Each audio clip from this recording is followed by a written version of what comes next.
आई वडील ऊसतोडीला असताना अचानक गायब झालेला राजू माळी आता घरी परतलेला आहे।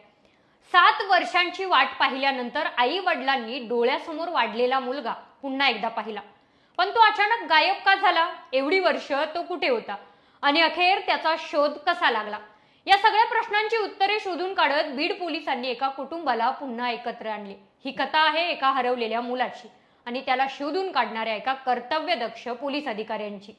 बीडच्या वडवणी तालुक्यातील खवळट लिंबगाव येथील काकासाहेब माळी हे एक ऊसतोड कामगार। गरिबीमुळे मुलांना शिकवणे हे त्यांच्यासाठी एक मोठी लढाई होती, पण आपल्या मुलाला अर्थात राजू माळीला चांगले शिक्षण मिळावे म्हणून त्यांनी त्याला बीडच्या नाळवंडी गावातील संगमेश्वर विद्यालयात ठेवले। शिक्षक ज्ञानेश्वर राऊत यांच्या घरी राहून तो शिकत होता। आई वडील कर्नाटकात ऊसतोडीवर गेले होते आणि राजूच्या शिक्षणाचे स्वप्न त्यांच्या डोळ्यात होते, पण नियतीला काही वेगळंच मंजूर होतं।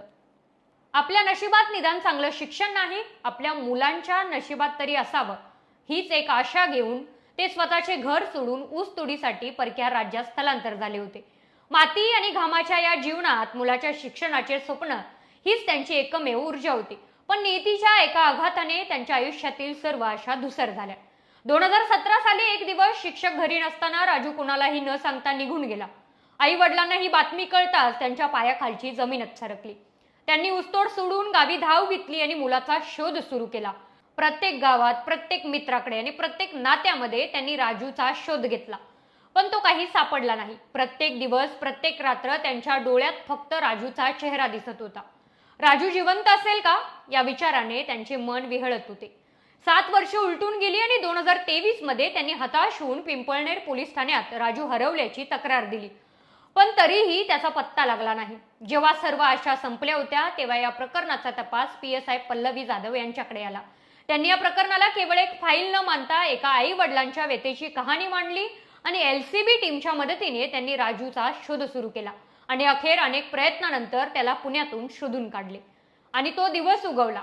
पोलीस अधीक्षक यांच्या कार्यालयात काकासाहेब आणि त्यांची पत्नी दोन्ही बाजूला बसून राहिले होते, राजूची वाट पाहत होते। समोरून राजू आला। 7 वर्षापूर्वीचा लहानगा राजू आता मोठा झाला होता। त्याला पाहताच आई वडिलांच्या डोळ्यातून अश्रूंचा बांध फुटला। ढसाढसा रडून त्याला मिठी मारली। त्याच्या अश्रूमध्ये फक्त दुःख नव्हते, तर 7 वर्षानंतर भेटलेल्या मुलाला पाहून झालेला आनंद होता, मिळालेल्या समाधानाचा मोहर होता। हे भावुक दृश्य पाहून PSI पल्लवी जाधव यांच्याही डोळ्यात पाणी आले।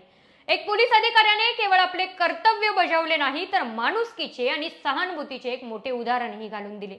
या घटनेने हेच सिद्ध केले की आशा कधीच सोडू नये।